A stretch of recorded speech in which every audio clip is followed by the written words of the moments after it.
Assalamualaikum warahmatullahi wabarakatuh. Selamat pagi teman-teman.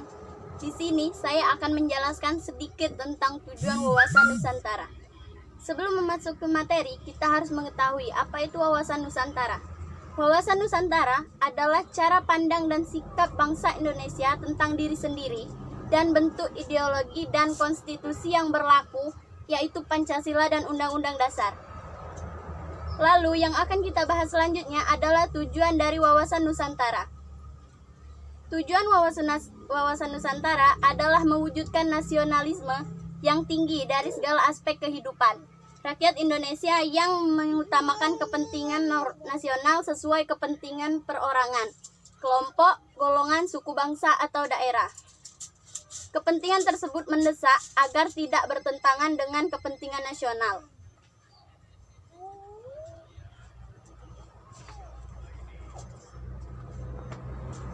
Sekarang, contoh wawasan Nusantara dalam kehidupan. Contoh atau implementasi wawasan Nusantara dalam kehidupan wajib dilakukan setiap warga negara dari segi sosial, budaya, sejarah, ekonomi, dan sebagainya. Contoh paling kronis misalnya melakukan musyawarah demi mendapatkan mufakat, mengedepankan kepentingan umum sesuai dengan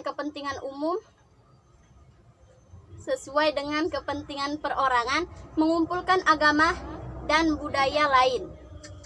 Baiklah, selanjutnya dalam penerapan atau implementasi wawasan Nusantara, hal-hal yang perlu diperhatikan adalah sebagai berikut. 1.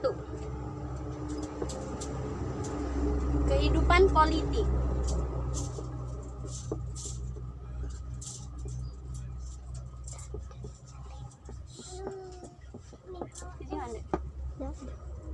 Kehidupan politik. Contohnya yaitu pelaksanaan politik yang mengatur di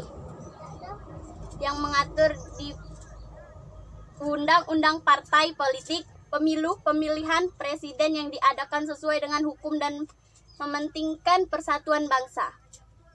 Misalnya, dalam pemilihan presiden, DPR dan kepala daerah harus berunding dan pertahankan agar tidak melanggar peraturan dan kesatuan bangsa Indonesia. Lalu yang kedua, di kehidupan ekonomi.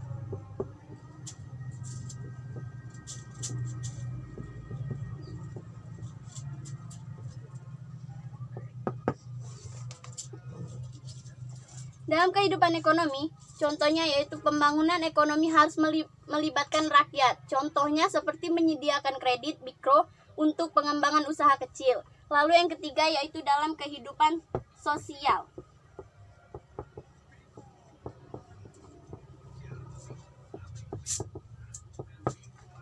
Dalam kehidupan sosial,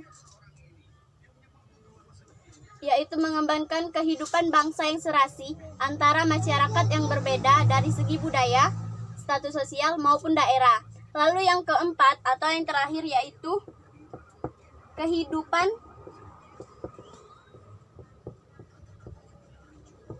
pertahanan dan keamanan.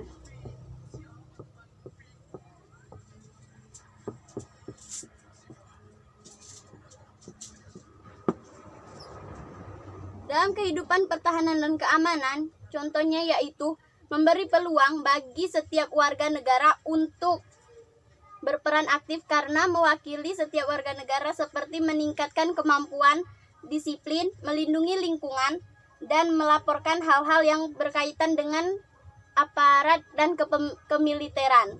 Sekian penjelasan dari saya. Semoga apa yang saya sampaikan dapat bermanfaat dan dimengerti. Saya ucapkan terima kasih. Wassalamualaikum warahmatullahi wabarakatuh.